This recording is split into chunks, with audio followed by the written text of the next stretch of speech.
Atong and Aram are grade 10 students who are currently enrolled in a regular high school in the Philippines.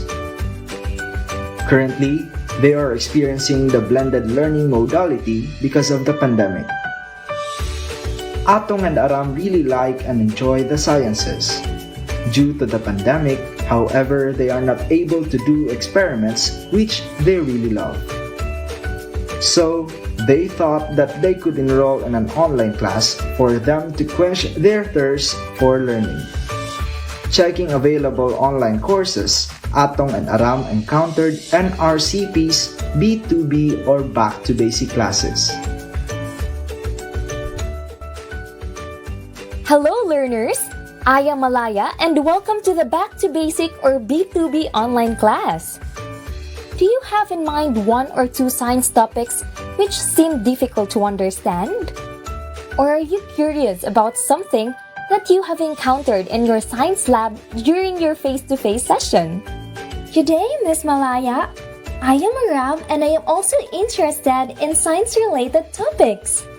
However, the complexities of earth science interest me more. Hello, Miss Malaya.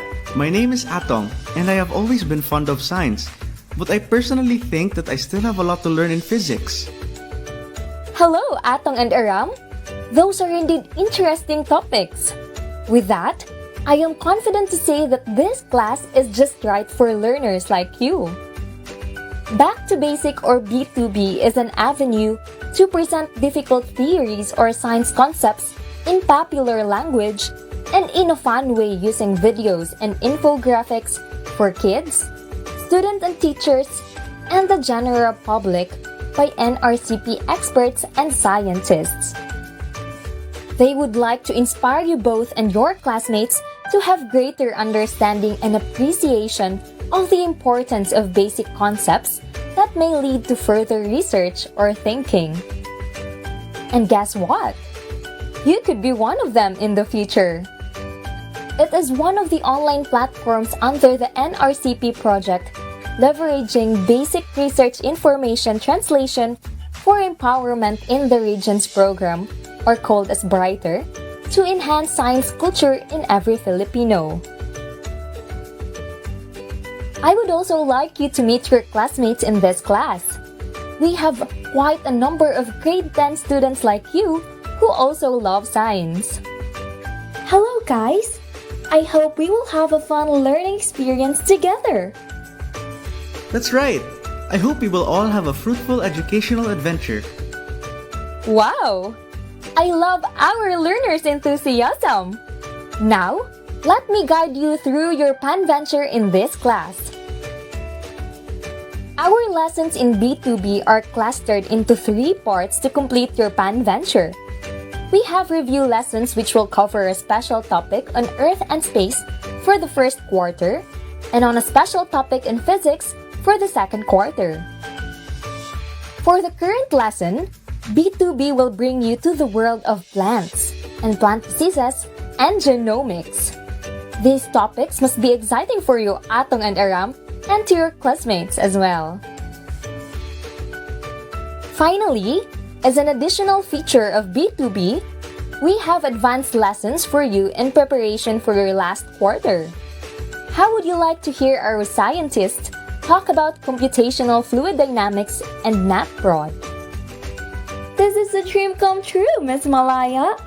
I am sure that we will have a lot of fun in this class.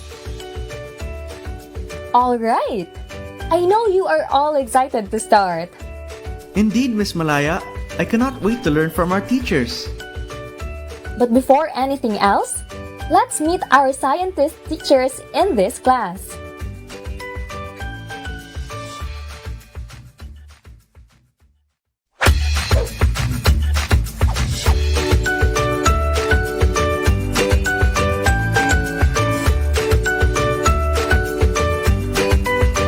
Hello, Atong and Aram. Good day to you, Miss Malaya. Hello, Miss Malaya. And good day to your fellow learners today. This is our first online class, so this must be very exciting for you and your classmates. In your first quarter science lesson, you discussed the relationship among the locations of volcanoes earthquake epicenters, and mountain ranges. You must be amazed at how volcanoes work. Have you created your own volcanic eruption simulation using baking soda, vinegar, and a conic-shaped structure? I have not tried making it, miss. But maybe Atong has done it before. I also haven't tried it yet, Miss Malaya, but we are very willing to learn and conduct this activity. Oh, do not worry, learners. This time, our scientist teacher Mylene will bring you deeper to the world of volcanoes as she tells you the story of volcanic hazards and the impact of these volcanic hazards to people, property, and environment. Excited much? Then let us meet scientist teacher Mylene. Hello, Atong and Aram, and hello, classmates of Atong and Aram. I will be your scientist teacher for today, and my name is Scientist Mylene. I have prepared a fun-filled lesson for you today. After this lesson, you should be able to identify the different volcanic hazards, describe the different characteristics of various volcano-related hazards, and explain the dangers of these volcanic hazards. These are our expected takeaways for this lesson. Now, what terms do we need to know first for us to really understand our new lessons? In our previous discussion about volcanoes, we learned that a volcano is a hill or a mountain or a fissure from which molten or hot rocks with gaseous materials are ejected. This term also applies to crater formed by removal of pre-existing materials, or a hill or a mountain formed by the accumulation of ejected materials. Meanwhile, magma refers to that molten rock materials underneath. We also learned an important property of magmas, viscosity. Viscosity is the property of a material to be resistant to flow. In our demonstration, we poured some amount of water, syrup, and toothpaste on a sheet of glass on top of a table and slowly tilted the glass. We observed that the water flowed fast. This indicated low viscosity. Meanwhile, the syrup, which is thicker, flowed slowly. This means that it is more viscous. The toothpaste almost did not move. This is an example of a very viscous material. We also learned that the viscosity of magma is determined by two things: magma composition and temperature. Magma composition, or what it is made up of, is described by the amount of silica present. The higher the silica content, the more viscous the magma is. The lower the silica content means less viscous magma. Magma temperature also affects viscosity, as very hot magma, those as high as 1160 degrees centigrade, has lower viscosity and flows easily, while cooler magmas, those as low as 900 degrees centigrade, has high viscosity and harder to flow. So why is viscosity important? Let's get to know more about volcanoes. Beauty. One of the most fascinating things about studying volcanoes is to be able to go visit and be impressed by how awesome they look. I have here several photos to show how beautiful they are. Can you recognize and identify each volcano? Beast. Volcanoes can be fascinating to some, especially when they are quiet. But for others, volcanoes can bring danger when it erupts. Are you familiar with the effects brought about by the eruption of Pinatubo volcano in 1991? Or Mayon volcano in 1993 or 2018? And Taal volcano eruption last 2020. So how do volcanoes erupt? A volcanic eruption is a process wherein molten rock materials are emitted or ejected in the form of flowing masses of lava or fragmented particles called pyroclastics, with gas from a crater, vent, or fissure. Look at these photos of the same volcanoes, but this time in their eruptive phase. This kind of event endangers people, and bring destruction to properties. You see, volcanoes are formed differently.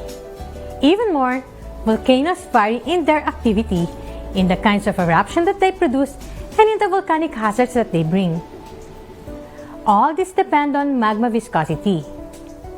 Aside from composition and temperature that are contributing factors to viscosity, there is another factor which we will discuss today.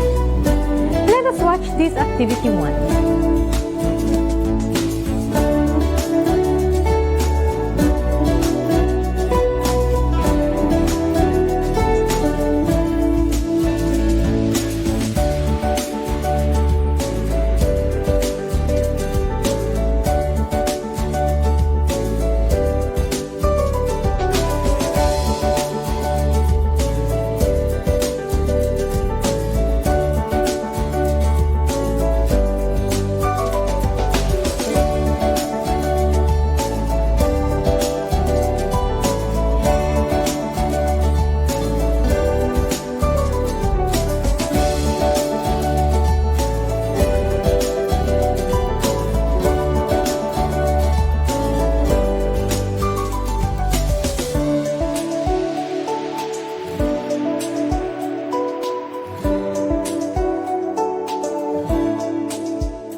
Observe how the bubbles move in the different materials.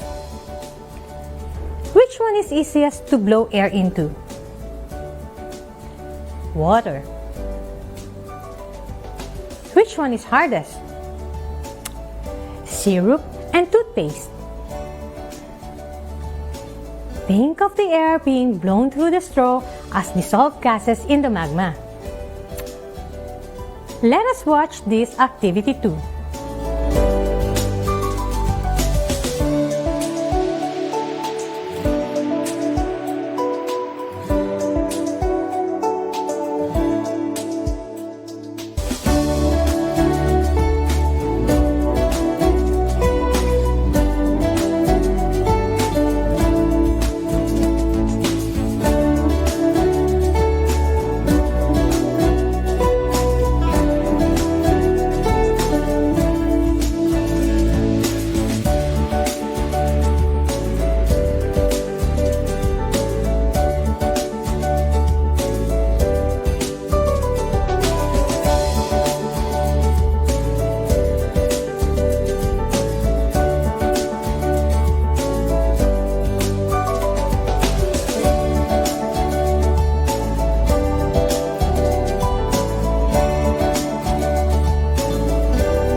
What happened when vinegar was poured into the baking soda?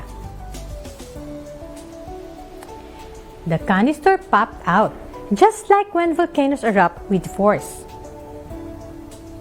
What have we learned from these activities? In activity 1, think of the bubbles as gases, water and carbon dioxide dissolved within the magma. If the magma has low viscosity, the gas will escape easily. If the magma is highly viscous, gases are unable to move around and escape easily from the magma. In activity 2, gases within a magma, such as water and sulfur dioxide, are mainly dissolved gases. If the magma is low in silicon dioxide, it will be less viscous. If the magma has high silicon dioxide content, it is very viscous. From the magma chamber, as the magma ascends along the conduit, gases still could not escape and thus builds up pressure. Gases that are trapped then build pressure until it explodes.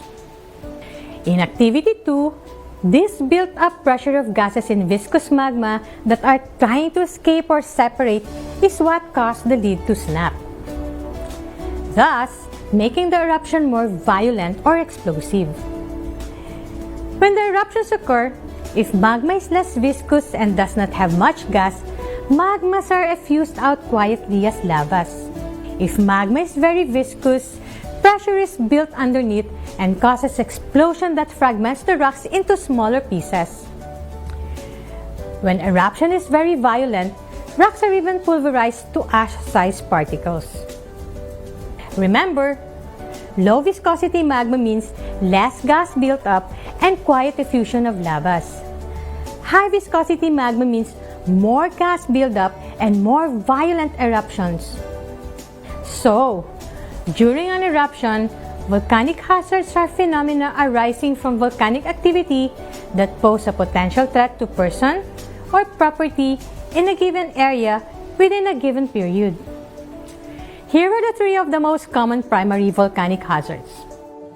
Lava flows are stream-like flows of incandescent molten rock material erupted from a volcano, typically produced when magma has low viscosity and low gas content.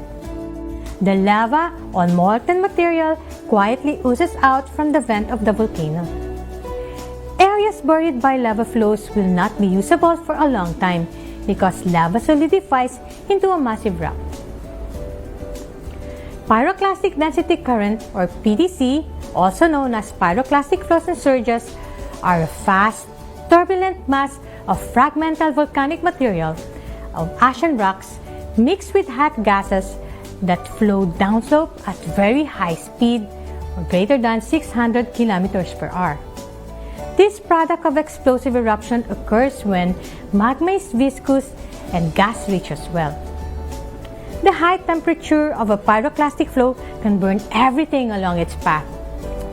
Deposits of pyroclastic flows can bury areas within river valleys and plains. Ashfall or teprafall are showers of airborne fine to coarse-grained volcanic material and other airborne products of a volcanic eruption. Ashfall distribution or dispersal is very dependent on prevailing wind direction. The fine ash particles, when inhaled, can cause respiratory problems. Thick, heavy ash accumulation can cause roofs to collapse. Ashfall is particularly hazardous to aircraft because it can cause jet engine failure. To check what we have learned in today's discussion, I prepared 5 questions about volcanoes. Now, get a piece of paper and pen and let's answer our assessment questions. Are you ready? If the statement is correct, write true.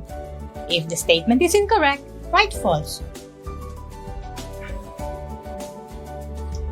Number 1. Lava refers to molten rock materials underneath.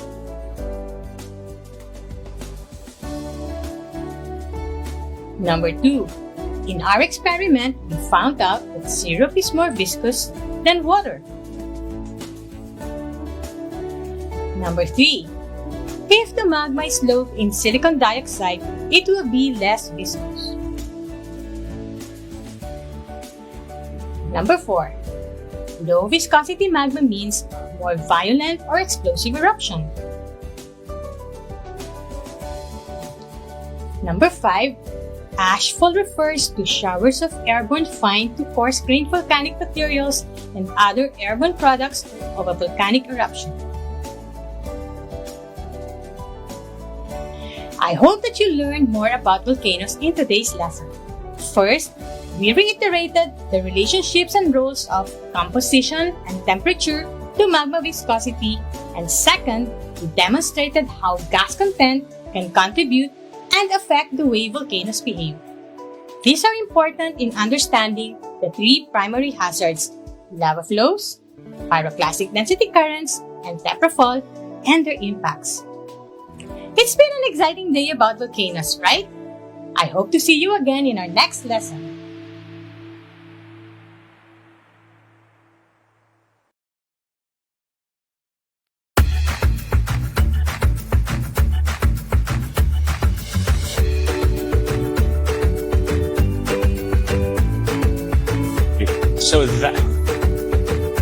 morning. So that was a great lesson, Dr. Villegas. I know Atong and Aram and their classmates have enjoyed learning about volcanoes. So, Dr. Villegas, we do have a few questions from our students. Our first question is, will Pinatubo erupt again? Do you have a Pinatubo story? Dr. Villegas? Right now, it's quiet.